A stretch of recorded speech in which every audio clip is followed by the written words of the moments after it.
There are many Democrats who still believe Palestinians don't want peace.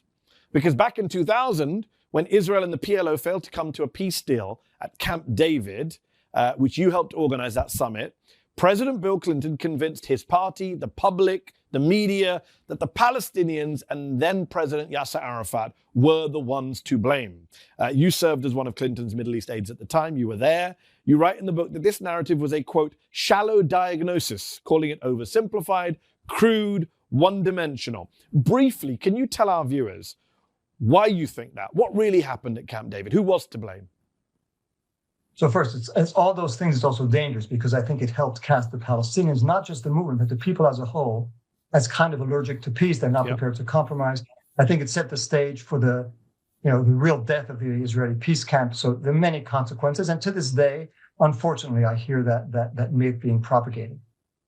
The Camp David was a 2-week seminar in which there was never any map that was provided. There was never any clear proposal. The Palestinians were given, Israeli positions, and we say it in the book, those positions went beyond what any Israeli prime minister had presented before, and kudos to the Israelis to do that. But that's not the test. The test is not, the Israelis used to say they'd give 80% of the West Bank. Now they say they'd give 91 or 92% of the West Bank.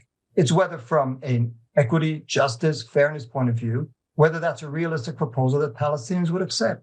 The Israeli foreign minister at the time, who was at Camp David with me, Shlomo Ben-Ami, has said since then that had he been a Palestinian, he would have rejected that. Yes. Because the Palestinians felt that, and the whole setup, when I hear people saying, the U.S.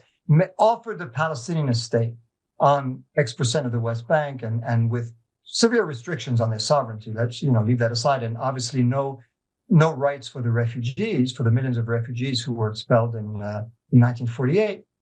Again, the notion that the Palestinians are offered something, this is a negotiation between two sides where the Palestinians obviously have their point of view, the Israelis have theirs. It's not one side offering something to the other. It's a matter of, can you reconcile their competing narratives and the rights of both sides? So I think the framing was wrong. The notion that you were going to solve a conflict that goes generations in 2 weeks. Bill Clinton goes around today saying, I offered the Palestinians everything and they turned it down. That is a lie, in your view. I think he believes it. I think it's untrue.